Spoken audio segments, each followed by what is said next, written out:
Your Steve Jones Show podcast is loading now. The Steve Jones Show podcast is sponsored by Sunbury Motors, North 4th Street in Sunbury, and Sunbury Motors Kia, routes 11 and 15 in Hummel's Wharf.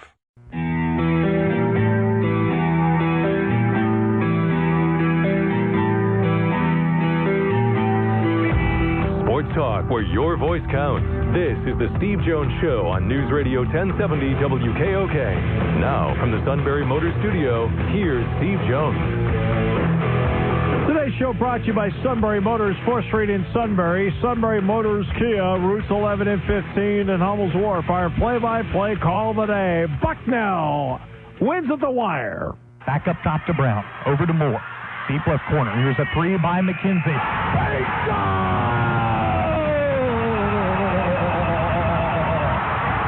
And the Bison win 65 to 64.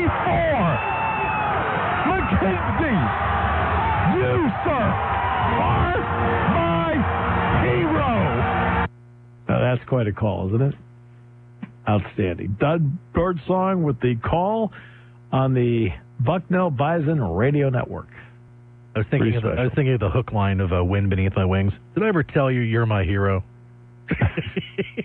Well, Buhner was at the game.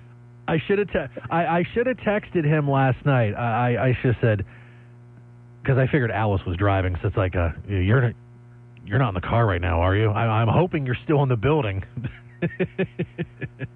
Buhner stays to the end. Yeah. He's one of those guys. He's always there. He stays to the end. What a great win for them. But again, they're in that spot where they're going to be the biggest game on everyone's schedule until they get to the NCAAs, and that's big for both teams.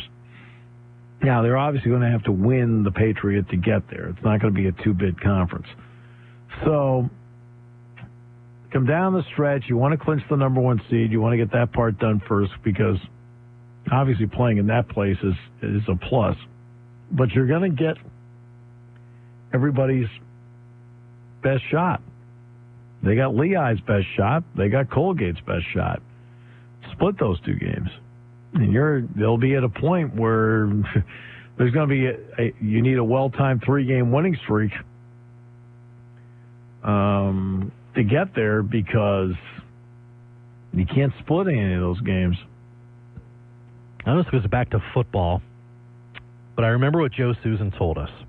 Just the way the league is set up. And I think it crosses over into basketball, too, just with the athletic talent that is spread out throughout all the teams in the league. You just never know. Right. You just never know. There could be a series of plays or a specific run or two of each game that could flip the whole outcome. Well, what's happened is, and this has been now well established for decades, so this is not something that's new, but ever since in FBS football, they went to 85 scholarships. And ever since men's basketball was knocked down to 13 scholarships, the wealth has been spread all over the place where everybody has players. Everybody has players. Alabama got knocked down a bit. Sanctions did that. Now under Saban, they bounced back. Clemson's been able to climb up to get to the top of the mountain. Penn State was pushed back a bit with the sanctions. Now they've bounced back among the elite. Ohio State had sanctions too, got pushed back. Now they've bounced back. USC got sanctioned. They've been able to bounce back. And then there are some other schools, for example, Tennessee, which has had nothing, and Texas, which has had nothing. They've had people coming in to get talent all around them, and they become better than they are. And it's not like in the old days of the Bud Wilkinson days. Bud Wilkinson had 150 guys on scholarship at Oklahoma in the 50s. Well, now those 150, now got a little bit of an issue here. 65 of them are now going to other schools. Because they used to have 7 different teams at Oklahoma. You could be 7th team under Bud Wilkinson at Oklahoma. 7th. And now, if, the way it is now, you get to a 4th team. Yeah. Okay. With guys that are redshirting? Or walk-ons? Okay. But that's the way it used to be. Now the talent is spread across the landscape. Even if it was 100 scholarships, that's 15 guys per Power 5 school that would now be available. And let's just spread it out over 5 classes. That's 3 extra guys each year that are not going to your school that may have been there in years gone by. Same thing in men's basketball. It's 2 per school that are playing someplace else. So you take 65 Power 5 schools, okay, and you multiply that times 2, that's 130 guys who are not playing at Power 5 schools that are now playing at mid-majors. See how the distribution of talent changes across the board in both football and in men's basketball. And that's what's made it, I think, made a big difference in what Joe Susan talked about, that there's been a leveling out. I give Alabama credit for the dominance it's had, but again, remember, too, Nick Saban will be the first to tell you about all the close games they played this year. They had to win in overtime in the national championship. To their credit, they did. They lost to Auburn in the last regular season game. They had a couple tight ones along the way that you have to win because there is at least more of a spread out talent. You've got all these schools in the NCAA now in basketball where the talent's all over the place. That's why March Madness, how we talk about, the little guy. Well, the little guy in March Madness, it's a little bit different now because the little guy has talent too. Maybe one guy that would have gone to Iowa State and one guy that might have gone to the University of Iowa back when scholarships were 15, now are going to Northern Iowa. Or maybe they both ended up going to Illinois, and then a couple of guys that Illinois was going to get ended up going to Northern Iowa. Something. That's how the talent has been spread out over time. You're not going to tell me that Stephen Brown... I'll tell you right now, you look at the 65 Power 5 schools. There are a lot of them that want to have Stephen Brown playing point guard for them. I'll tell you right now, I'll tell you a team right away that he would help in the Big Ten. That's the team coming here on Thursday night, Ohio State. Like, well, how could he help Ohio State? Ohio State has done a marvelous job this year of winning without a true point guard. C.J. Jackson's had to play point guard. Jayshawn Tate's had to play some point guard this year. Andrew Dockage has played some point guard for him this year. See, a guy like Stephen Brown, if he's at Ohio State, he'd be starting. I think he'd be a fulcrum for them. So that's where your talent is spread out all over the place in the country now. And not only that, but you have so many different rules on grad transfers, one and dones that are happening all over the place, early entries into the draft, college football. I mean, let's face it, let's go back 30 years. Saquon Barkley doesn't go to the NFL 30 years ago. He can't. Rule wasn't in place between the NFL and the Players Association about being out of school 3 years.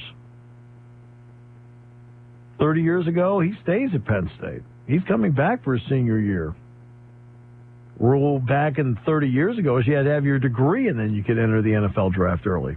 That's how Todd Blackledge and Mike Munchak entered the NFL draft.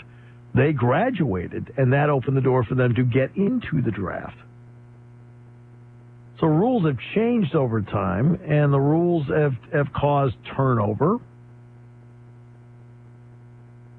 And he's absolutely right. You've got a lot of people now that are spread out talent-wise all over the place. So Colgate had guys last night that went out and they played Bucknell. They played him tight, played him hard. Guess what? Nathan Davis, as fine a job as he has done recruiting and coaching and so forth, he'd be the first to tell you that the difference between the teams in the league is not that great. Because everybody's got somebody.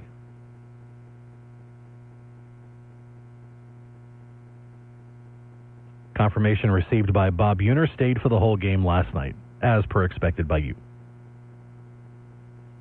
Well, of course he did. That's kind of guy Buhner is. Mm-hmm. Dick from Milton stayed the entire time. I can tell you that right now. Sure did. I mean, I mean, don't even need to guess on that one. Yeah. Suit left with 10 minutes to go. I mean, it's like everybody's got their,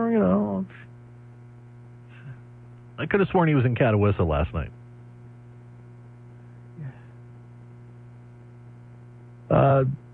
Did the Chief talk at all last night?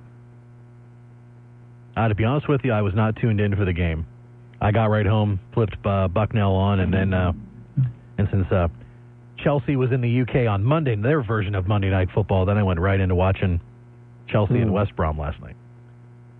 Yeah, I 0 Olympics in the Kerry Casa last night.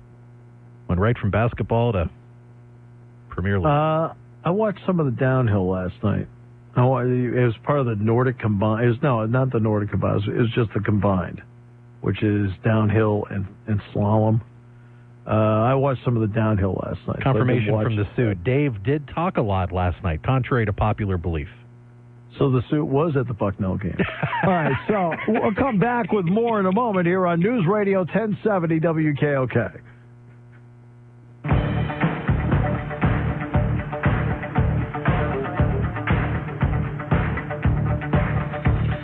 Great to have you with us, Mike DeCourcy, in the final half hour. Penn State and Ohio State coming up on Thursday night. Nathan Davis is going to join us on Friday. He's going to join us from the road on Friday. And Dave Redson is going to join us on Thursday from BTN.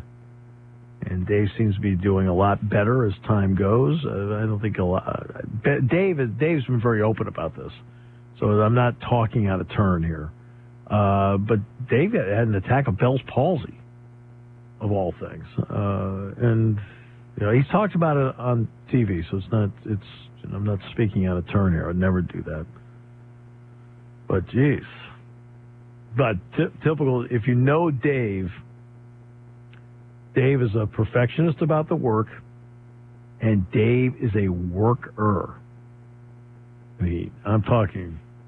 It takes a lot to keep him from going out and eating up valuable innings. It's not pitchers and catchers reported, huh? Gotta love that. You can't see. All right. I'm loving it. All right, way to go. Week from Friday, the 23rd. Yeah. I hear we're going to have the Phillies on that Friday afternoon, starting our third consecutive year. And the Phillies back on WKOK. Yeah, I love the fact that we carry that. I think that's great. I do. I think that is, the fact we carry Phillies baseball. It's a huge deal. I believe this year for them, the regular season starts March 29th, a little earlier than normal. There you go. At least for the Phillies. Yeah, that's good. It's very good. Yeah. So sometimes you hear with these teams and the seasons they're in and so forth, would they ever cut back on a regular season?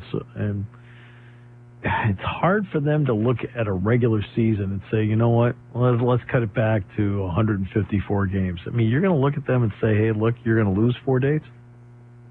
Because you're talking 8 games there, so it's 4 home, 4 away. Right, now here's the next part. You'll love this part. Just to let you know what the Pirates think of their season. There is a Frank Sheeran concert scheduled at PNC Park the day of the National League one-game playoff.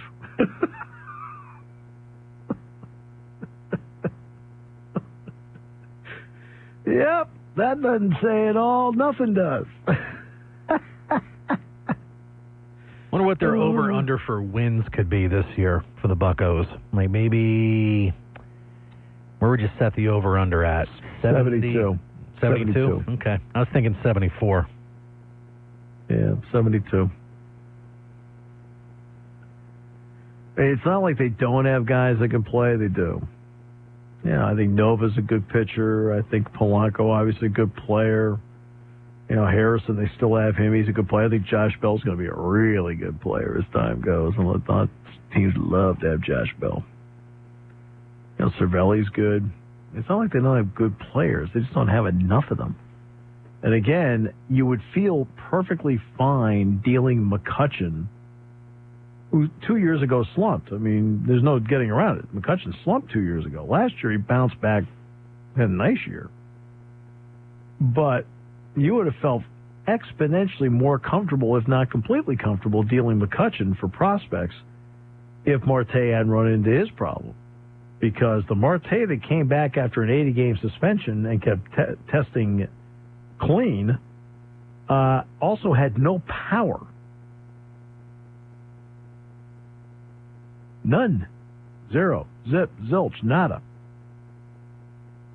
Makes you just sit back and go,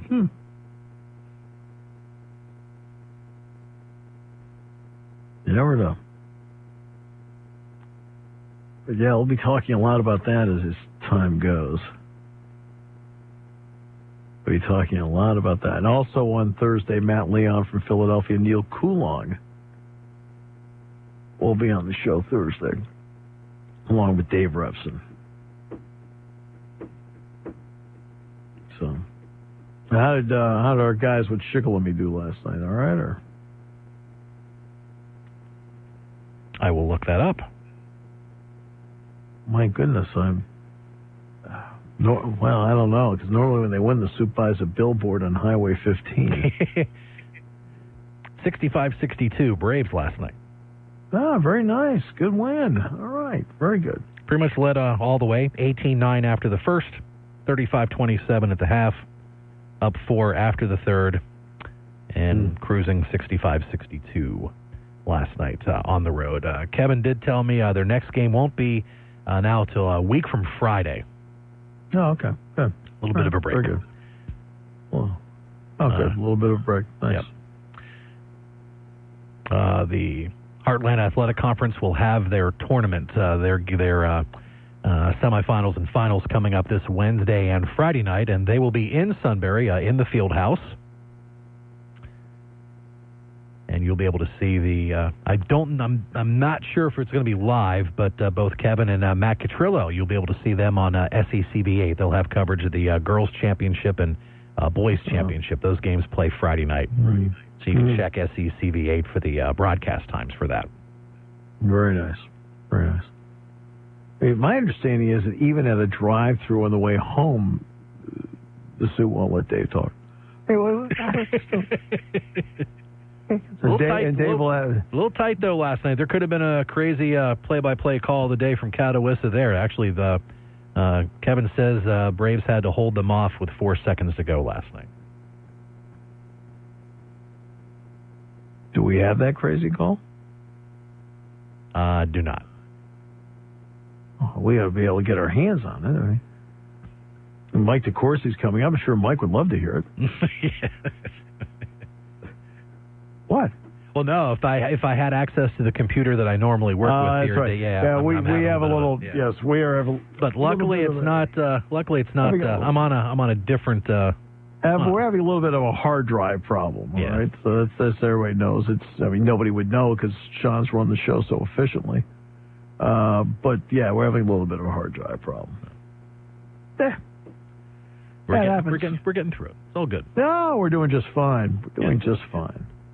We'll talk to Mike here in just a few moments. The first year of this show, I would be in panic and heart attack mode. I mean, we're talking about Rock Red for Healthy Hearts with Evan. I mean, I'd be looking for the brown paper bag, but now heading into my third full year with you, it's like I'm just, I'm kind of, okay, how would Steve, deal with this? It's like, just,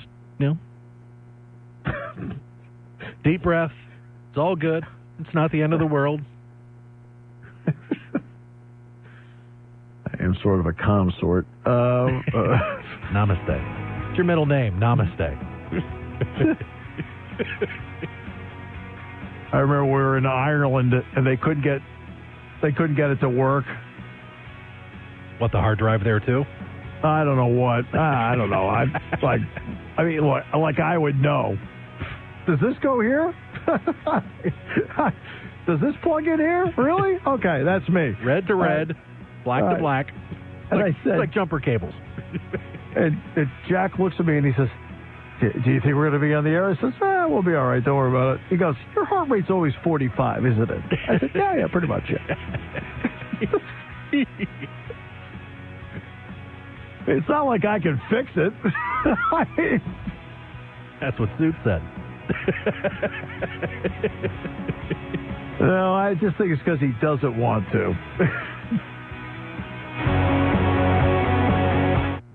Taking your calls at 800-795-9565. This is the Steve Jones Show on News Radio 1070 WKOK.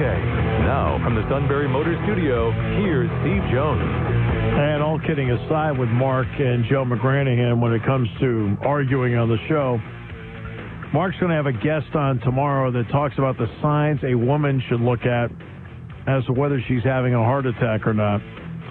And it's something that not only women should listen to, but men should listen to as well, because the signs are different. And it's a really important show he's going to have tomorrow. Today's show, our show, brought to you by Sunbury Motors, 4th Street in Sunbury. Sunbury Motors Kia, routes 11 and 15 in Hummel's Wharf. It is always a pleasure to talk to an old friend that knows as much about college basketball as anybody out there, as well as a wide variety of other things, too, and that's Mike DeCourcy. Mike, welcome back. It's always great to hear you again. Hi, Steve. It's great to talk to you. Mike, let's get. I'll get to the Big Ten in a moment. But as we know, with the NBA Players Association, one and done has been there, and one and done's been used well by the Kentuckys and the Dukes and others along the way. Should we read anything into it that so many teams that are currently perceived as being among the better teams are the older teams this year? Should we read anything more into it, or is it just this particular season? Well, I think for one, it's this particular season at this particular point. I think that we still don't know how it's going to turn out. We've seen that some of those veteran teams have, for instance, Virginia was a loser at home to Virginia Tech, and we saw Villanova lose, albeit with two starters down or two regulars down, to St. John's. So we don't know how it's going to play out in the end. Maybe Duke wins it. I don't think Kentucky will, but maybe Duke does. It's not out of the realm of possibility, but I don't think that we can ever draw broad conclusions from it, other than those conclusions some people want to draw, and those who are opposed to the concept of the age limit rule will use whatever. Hey, believe me, they'll make stuff up. So if they can just use the facts of this in this particular year, we have a lot of really good veteran teams. If they can use that, they'll do that. I mean, because they don't have to make that up. They can just misinterpret it.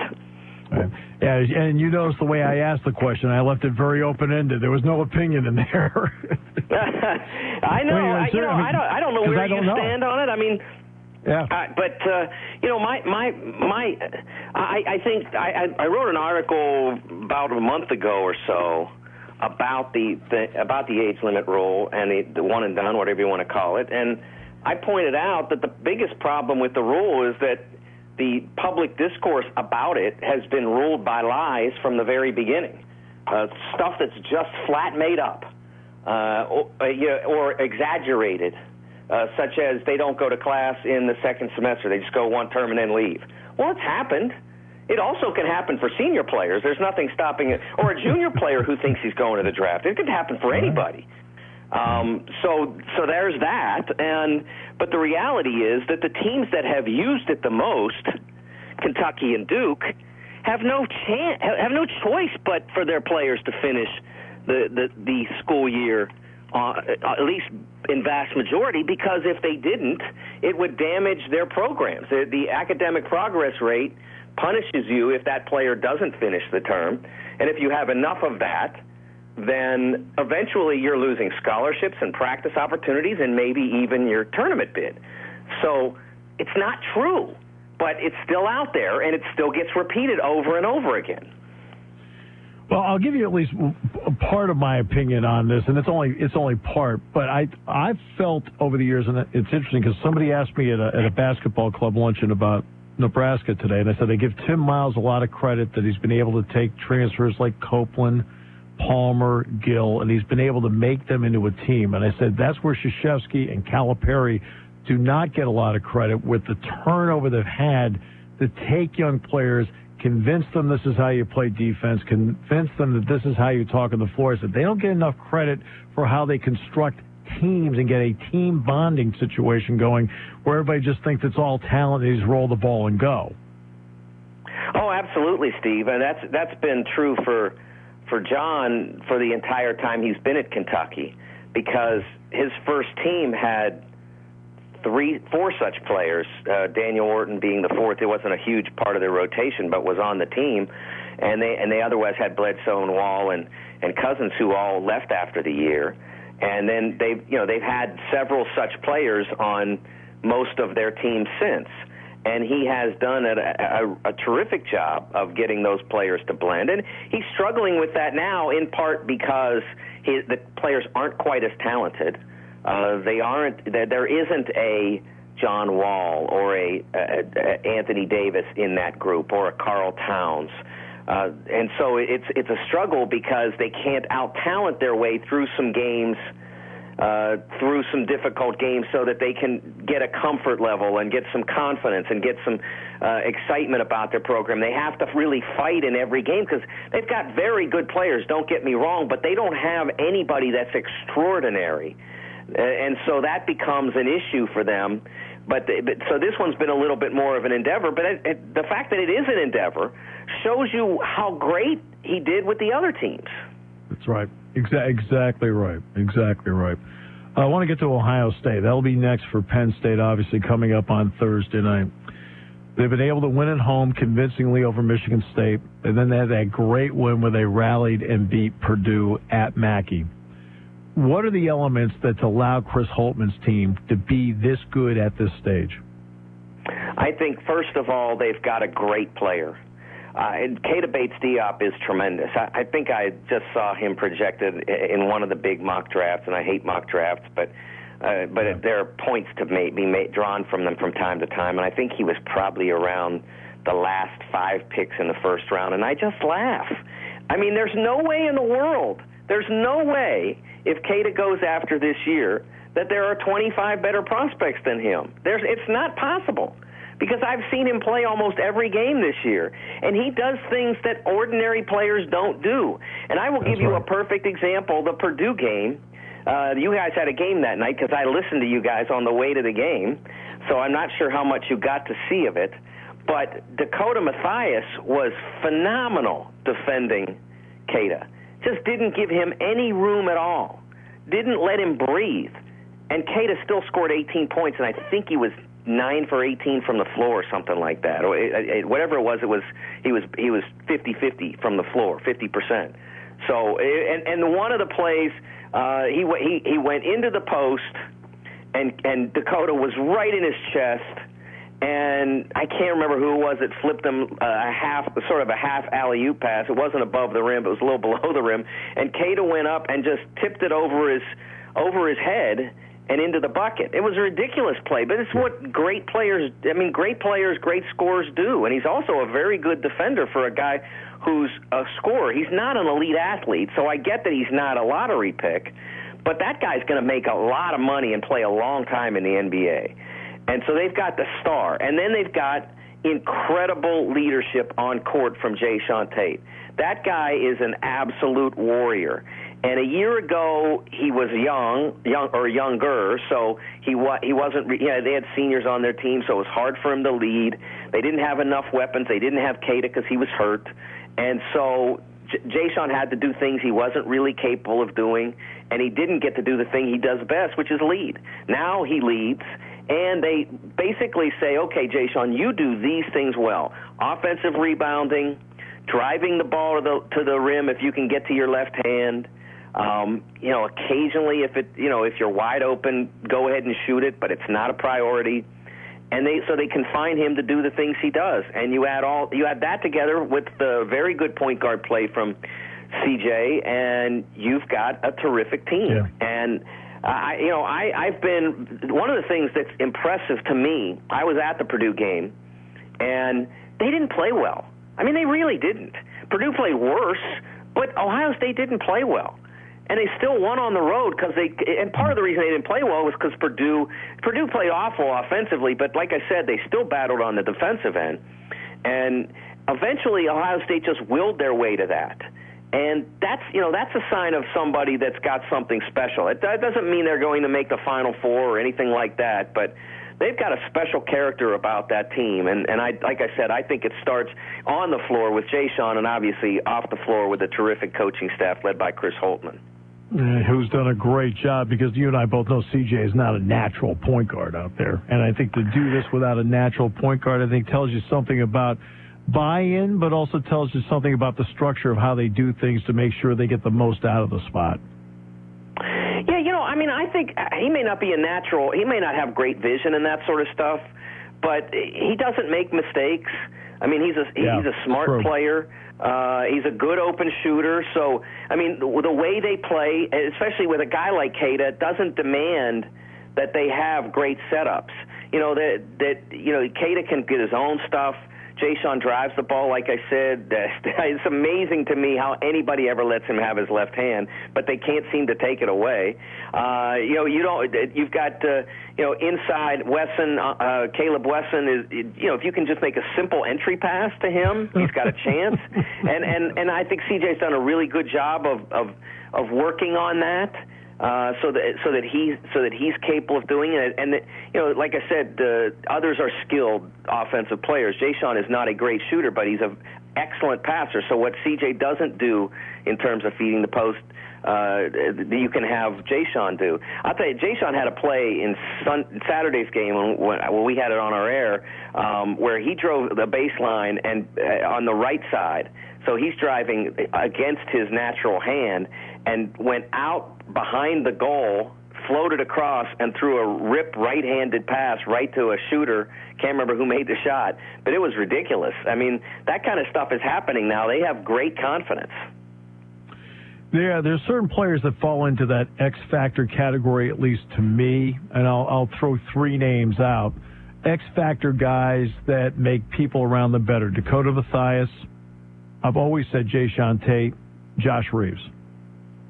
Oh, absolutely. I mean, I don't remember who they were playing at the time, but I remember the first time I saw Josh play for Penn State, like the hair on the back of my neck stood up. I mean, I knew right away that he was special because he does all the things that make a player good.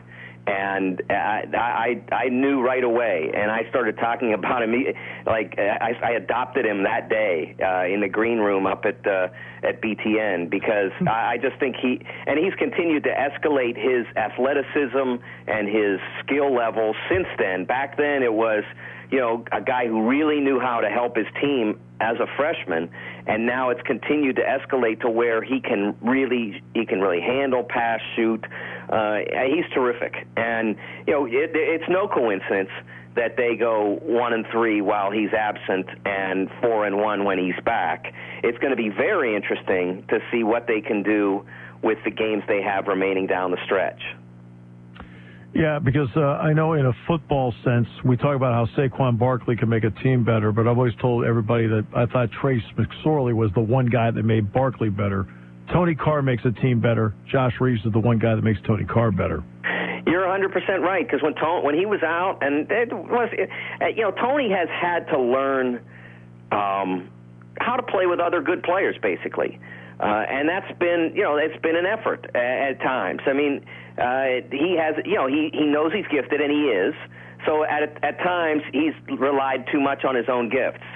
And when Josh is around, that takes some of the playmaking pressure off of Tony. And so I think Tony plays more naturally when he's around. I think you absolutely hit it right on the head. You can see that since he's been back, since Josh has been back, Tony's play has not just been more effective, but it's been more intelligent. I mean, he's played the game the way you want him to play. I said way back in I don't know, it was November, December when he had a great game. I can't remember against who, but he had one of those games where he put the right numbers in the right columns. And I said, this guy right here, he can play in the NBA. The 29-shot Tony Carr is not going to play in the NBA. Right. But that guy, the one that's been playing those last 5 games, and the one that I talked about back in November, he absolutely is a pro. All right, which then brings it to see an opportunity like this for Penn State. There's certain teams that do things at different times during the course of program development. Look what Nebraska's doing right now. But, you've seen this for a long time. To see Penn State play a game of this relevance later in the year against a really good Ohio State team, what are your thoughts on that? Oh, I'm excited. They already have one against the Buckeyes. Obviously, if they could get a sweep one, they redefine the league race. Because they put the Buckeyes back in the first-place tie in the loss column with the other two contenders, Michigan State and Purdue. But obviously, it's a huge step forward for the Nittany Lions. But if they don't get it, they have other opportunities. That's what makes the stretch run fascinating for them. We looked at this at the beginning of February when we were in the studio at BTN, and I think we had both Penn State and Nebraska on our air that day, and the disparity between the two team schedules is remarkable. And if you were trying to win the league, which probably neither team can do, you would say, oh, boy, give me Nebraska's schedule because I don't have to play hardly any of the good teams. But if you want to get to the tournament, you've got Penn State's schedule, which had so many of them. So now that's right where we are. We're 4 games left for both teams, and Penn State's going to be climbing a mountain almost every night, and Nebraska's going to be surfing in the sunshine. But Nebraska can't get any more quality wins, and they don't have enough. I mean, they may have enough to get in, but they don't have enough to feel good about it. And Penn State can continue. If they continue to win, they can get the kind of wins that get you into the tournament. Mike, it is always a pleasure. You know that. We don't talk often enough, and I appreciate the time as always, my friend. Oh, always a pleasure, Steve. Look forward to seeing you in New York in a few weeks. The outstanding Mike DeCourcy, Sporting News, BTN, U.S. Basketball Writers Association Hall of Famer. Deservedly so. We will come back, wrap it up in a moment here on News Radio 1070 WKOK, brought to you by Sunbury Motors. When it comes to car buying, there's the other guy's way, and then there's the SMC way. The other guys force you into a vehicle you really don't want. The Sunbury Motors way lets you take the time you need to browse, ask questions, and take the test drive and think on it. For over 100 years, the Merce family and all their employees have made your experience the most pleasant one you'll ever have. The other guys won't offer you the best price for your trade, no matter how much they say they will. The SMC way is their promise to provide you with the most money the market shows your vehicle is worth. The SMC way is to offer you all applicable factory rebates on new vehicles and generous discounts. Looking for a pre-owned vehicle? The SMC way checks each vehicle in a 200-mile radius to determine the lowest price, then beat it. It's the lowest price promise, just part of the SMC way. The choice is up to you, the other guy's way or the SMC way. The SMC way wins every time. Sunbury Motors Company in the North 4th Street Auto Plaza, Sunbury, and at sunburymotors.com. Selling more cars and satisfying more customers for over 100 years.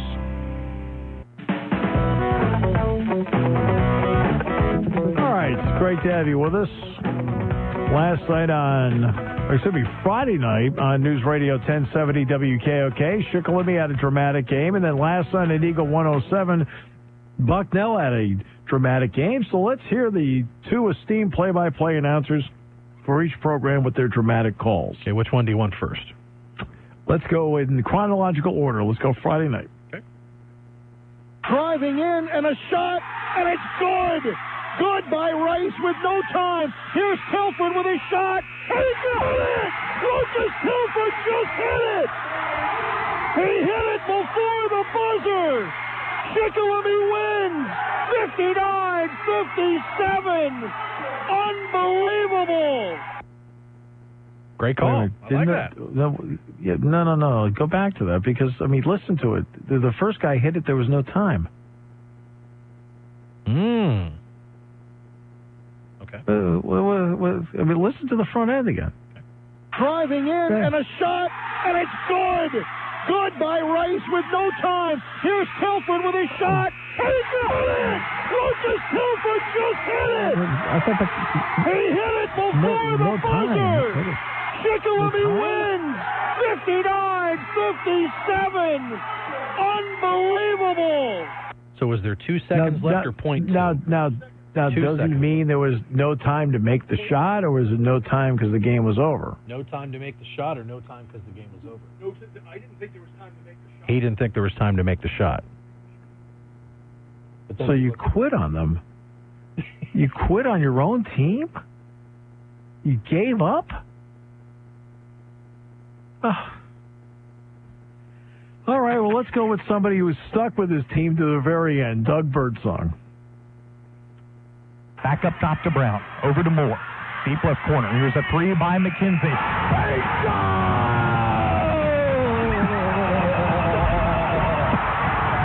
And the Bison win!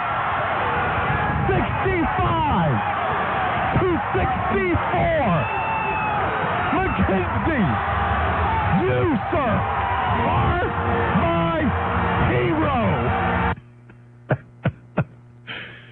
See, now, Sutton, that's a guy that doesn't give up on his team. I mean, you're like, that game's over. It's done. He says Doug's call is better. Well, he's conceded. No, yeah, but Kevin's call at the end is outstanding. So let's edit out the part where he gives up, and let's go with the part. The no time part. All right. Yeah, I mean, so we'll edit out the part where he thinks the game's over. It's like you have the power to turn back time. Right? And through the power of on-air editing, let's just use the really good part. Okay? Now listen to the really good part and how well done this is. Well, I can't go in and edit out the no time part. I'd take a little bit to do that. Well, all right, play it all back again.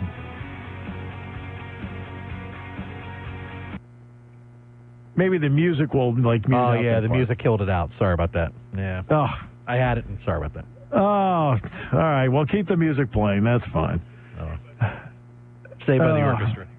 No, I was trying to do it in such a way where we got rid of the part where you got up and left the building. I mean, I had Kevin's call in the same tray where the band comes in to finish the show, and I mean, the Shamokin Dam Orchestra, I mean, look, they're union. They'll get paid anyway. They will. We'll just hang here for the next 15 seconds. Look, two great calls. We're privileged to air both of them on the Sunbury Broadcasting family stations. And more great sports tonight. Steve Williams has wrestling tonight. Two great calls. Your station for news, weather, business, and CBS Sports Radio. News Radio 1070 WKOK Sunbury and on WKOK.com.